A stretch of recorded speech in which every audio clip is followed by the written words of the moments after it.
great. McGrath. Thank you. Angus Grigg in the Financial Review on the 10th of April said, and I quote, "A new ABC portal will be subject to China's internet censorship after Australia's national broadcaster became one of the first Western media organisations to establish a website inside the Great Firewall. Unlike other Mandarin language sites run by foreign media organisations, AustraliaPlus.cn is registered with authorities in China.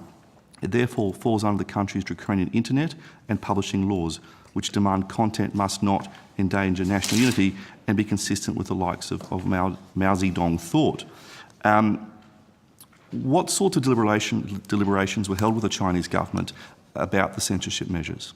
Well, Senator, I'm sure you welcome the creation of AustraliaPlus.cn, the first website by an Australian media organisation, the first website for a Western media organisation to be existed within the firewall of China. I was very pleased to be there at the launch, where a tribute to the website and the work of the ABC in creating it was displayed from the Prime Minister, also a statement of support from Mr Robb, the Trade Minister. This is a very important strategic opportunity for us. I need to make it clear though, Senator, it's not a news website. It was never intended to be a news website. It offers a mix of Australian stories, but stories that focus on business and education and travel, aimed at a mainland Chinese audience, as well as Chinese living in Australia. What we anticipate it will be, and in our discussions with the Department of Foreign Affairs, Department of Trade, this is an agreed aspiration, that this website will become the place for somebody in China interested in information about Australia to go. So it's an information website rather than a news website. If you look at the host of ABC websites online, Senator, there are many websites that are information websites. News is only a portion of what we do.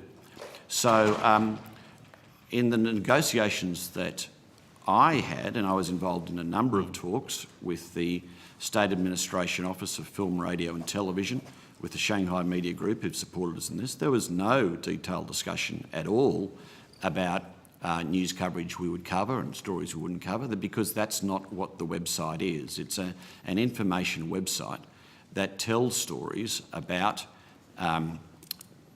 working in Australia, doing business in Australia, studying in Australia, having a holiday in Australia. But so I didn't say it was a news website, but do the Chinese authorities vet any of the material on the website? No, I mean, how does it operate? You said it's an information website, but Senator, there is no pre-publication vetting of that website or content that goes on that website by the Chinese government. As is the case, as we know though, Senator, for websites operating in China, the Chinese government have their own review processes.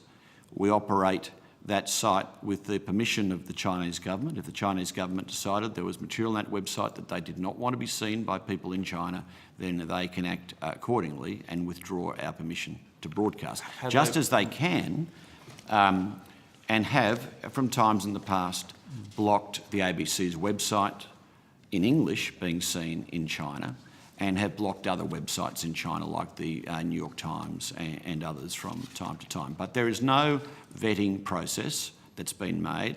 There were no deals or undertakings that were given. Chinese government understood the kind of website that we were seeking to offer. They approved that for a .cn portal, and that was welcomed by us. It was welcomed by the Prime Minister. It was welcomed by the Trade Minister. It's a great step forward. Has any Chinese authority been in touch about any of the material on the website since? Not that I'm aware of, Senator, no. Okay. Can I put that part on notice? Yeah, sure. Okay.